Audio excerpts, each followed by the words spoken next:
Hey, what's up everyone? Welcome back to my channel, where I share with you the wisdom of the ancient Stoics and how you can apply it to your modern life. Today, I'm going to show you 13 lessons on how to use rejection to your favor using Stoicism. Rejection is something that we all face at some point in our lives, whether it's in our career, our relationships, or our personal goals. Rejection can be painful, discouraging, and demoralizing, but it doesn't have to be. The Stoics taught us how to deal with rejection in a positive and constructive way by using our reason, our logic, and our self-control. They also gave us some valuable advice on how to turn rejection into an opportunity for growth, improvement, and resilience. So, let's dive into these 13 lessons on how to use rejection to your favor using Stoicism, inspired by some of the greatest Stoic thinkers like Seneca, Epictetus, and Marcus Aurelius. Lesson number 1. Don't take it personally. The first lesson on how to use rejection to your favor is to not take it personally. Seneca said, "We suffer more often in imagination than in reality." By this, he meant that we often exaggerate and overreact to the negative events in our lives, and that we create more pain for ourselves than what actually happens. When we face rejection, we tend to take it personally and think that it means something about us, our worth, or our abilities. But this is not true. Rejection is not a reflection of who we are, but a result of many factors that are outside our control, such as the preferences, opinions, or circumstances of others. When we don't take rejection personally, we will be able to avoid unnecessary suffering and emotional distress, and we will be able to focus on what we can control and improve. Lesson number 2. Learn from it. The second lesson on how to use rejection to your favor is to learn from it. Epictetus said, "Difficulties are things that show a person what they are." By this, he meant that we can use the challenges and obstacles in our lives as opportunities to test and reveal our character, our strengths, and our weaknesses. When we face rejection, we can use it as a feedback and a learning experience, rather than a failure and a setback. We can ask ourselves what we can do better, what we can change, or what we can improve. We can also look for the positive aspects of the rejection, such as the lessons, the insights, or the alternatives that it offers.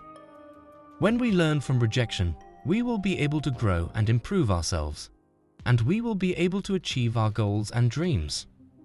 Lesson number 3. Move on from it. The third lesson on how to use rejection to your favor is to move on from it. Marcus Aurelius said, "The art of living is more like wrestling than dancing, insofar as it stands ready against the accidental and the unforeseen, and is not apt to fall." By this, he meant that we should be prepared and resilient to face the unexpected and the unfavorable events in our lives, and that we should not let them knock us down or hold us back. When we face rejection, we should not dwell on it or let it consume us, but rather we should accept it and move on from it. We should not let rejection define us or limit us, but rather we should use it as a motivation and a catalyst to pursue new and better opportunities. When we move on from rejection, we will be able to overcome it and move forward with our lives. Lesson number 4. Don't seek validation from others. The fourth lesson on how to use rejection to your favor is to not seek validation from others. Seneca said, "The first step in a person's salvation is knowledge of their faults." By this, he meant that we should be honest and realistic about our strengths and weaknesses, and that we should work on improving ourselves. When we face rejection, we often seek validation from others to make us feel better or to boost our ego. But this is not healthy or helpful. Seeking validation from others makes us dependent on their opinions and expectations, and it also makes us vulnerable to their criticism and rejection. When we don't seek validation from others, we will be able to rely on ourselves and our own standards, and we will be able to respect ourselves and others. Lesson number 5. Don't fear it. The fifth lesson on how to use rejection to your favor is to not fear it. Epictetus said, "We are not disturbed by what happens to us, but by how we think about what happens." By this, he meant that we have the power to choose how we interpret and respond to any situation. and that we can control our emotions and thoughts. When we face rejection, we often fear it and avoid it, but this is not rational or beneficial. Fear of rejection makes us miss out on opportunities and possibilities, and it also limits our potential and our happiness. When we don't fear rejection, we will be able to face it and embrace it, and we will be able to learn from it and grow from it. Lesson number 6. Don't let it stop you. The 6th lesson on how to use rejection to your favor is to not let it stop you. Marcus Aurelius said, "The impediment to action advances action. What stands in the way becomes the way." By this, he meant that we should not let anything or anyone stop us from pursuing our goals and dreams, but rather we should use them as a challenge and an opportunity. When we face rejection, we should not let it stop us or discourage us, but rather we should use it as a fuel and a drive. We should not give up or quit, but rather we should try again or try something different. We should not see rejection as a barrier, but rather as a stepping stone. Lesson number 7. Don't take it too seriously. The 7th lesson on how to use rejection to your favor is to not take it too seriously. Seneca said, "It is the power of the mind to be unconquerable." By this, he meant that we should not let anything or anyone defeat us, but we should use our mind to overcome any challenge or problem.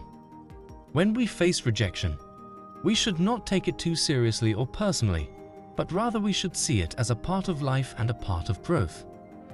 We should not let rejection affect our self-esteem or our self-worth, but rather we should see it as a feedback or a lesson. We should not let rejection ruin our mood or our day, but rather we should see it as a joke or a game. Lesson number 8. Don't be afraid to reject others. The 8th lesson on how to use rejection to your favor is to not be afraid to reject others. Epictetus said, "No man is free who is not master of himself."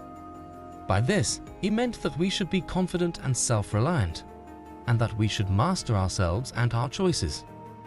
When we face rejection, we often become afraid to reject others, because we don't want to hurt them or to be rejected again. But this is not wise or helpful. Being afraid to reject others makes us settle for less or compromise our values, and it also makes us unhappy and unfulfilled. When we are not afraid to reject others, we will be able to choose what is best for us and what is aligned with our goals and dreams, and we will be happy and fulfilled. Lesson number 9. Don't be attached to the outcome. The 9th lesson on how to use rejection to your favor is to not be attached to the outcome. Marcus Aurelius said, "Do not dwell in the past, do not dream of the future, concentrate the mind on the present moment." By this, he meant that we should not let the past or the future distract us from the present, but rather we should focus on the present moment. When we face rejection, we often become attached to the outcome, and we think that it means the end of our hopes or our plans. But this is not true. Rejection is not the end, but a part of the process. When we are not attached to the outcome, we will be able to enjoy the journey and the experience, and we will be able to adapt and adjust to any situation. Lesson number 10. Don't be bitter or resentful. The 10th lesson on how to use rejection to your favor is to not be bitter or resentful. Seneca said, "The greatest remedy for anger is delay." By this, he meant that we should not let our anger or our emotions get the best of us, and that we should take time to think before we act. When we face rejection, we often become bitter or resentful, and we think that it is unfair or unjust. But this is not healthy or helpful. Being bitter or resentful makes us hold grudges and seek revenge, and it also makes us harm ourselves and others. When we are not bitter or resentful, we will be able to forgive and let go, and we will be able to heal and move on. Lesson number 11. Don't be jealous or envious. The 11th lesson on how to use rejection to your favor is to not be jealous or envious. Epictetus said, "It is not the things themselves that disturb people, but the judgments that they form about them." By this, he meant that we should not let the things or the people around us affect our happiness or our peace of mind, but rather we should form our own judgments based on reason and virtue. When we face rejection, we often become jealous or envious of those who succeed or get what we want, and we think that they are better or luckier than us. But this is not rational or beneficial. Being jealous or envious makes us unhappy and dissatisfied, and it also makes us lose sight of our own value and potential. When we are not jealous or envious, we will be happy and content, and we will also celebrate the success and happiness of others. Lesson number 12. Don't lose hope or faith. The 12th lesson on how to use rejection to your favor is to not lose hope or faith. Marcus Aurelius said, "Everything that happens is either endurable or not. If it's endurable, then endure it. Stop complaining. If it's not endurable, then stop complaining. Your destruction will mean its end as well." Just remember, you can endure anything your mind can make endurable by treating it as in your interest to do so. By this, he meant that we should not let anything or anyone break our spirit or our will, but rather we should endure and overcome any hardship or difficulty. When we face rejection, we often lose hope or faith in ourselves or in our future, and we think that nothing will ever work out or change. But this is not true. Rejection is not permanent or fatal, but temporary and manageable. When we do not lose hope or faith, we will be able to persevere and persist, and we will also be optimistic and positive. Lesson number 13. Don't stop trying or improving. The 13th and final lesson on how to use rejection to your favor is to not stop trying or improving. Seneca said, "It is not because things are difficult that we do not dare. It is because we do not dare that they are difficult."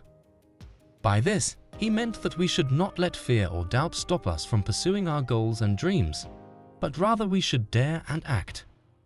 When we face rejection, we often stop trying or improving, and we think that we are not good enough or that we have reached our limit. But this is not true. Rejection is not a sign of failure or inadequacy, but a sign of progress and opportunity. When we do not stop trying or improving, we will be able to learn and grow, and we will also be courageous and ambitious. That's it for today's video, folks. I hope you enjoyed these 13 lessons on how to use rejection to your favor using Stoicism, inspired by some of the greatest Stoic thinkers. If you did, please give this video a thumbs up, share it with your friends, and subscribe to my channel for more Stoic wisdom. Also, let me know in the comments below which of these lessons resonated with you the most and how you plan to apply them in your life. Thank you for watching, and I'll see you in the next video. Peace out.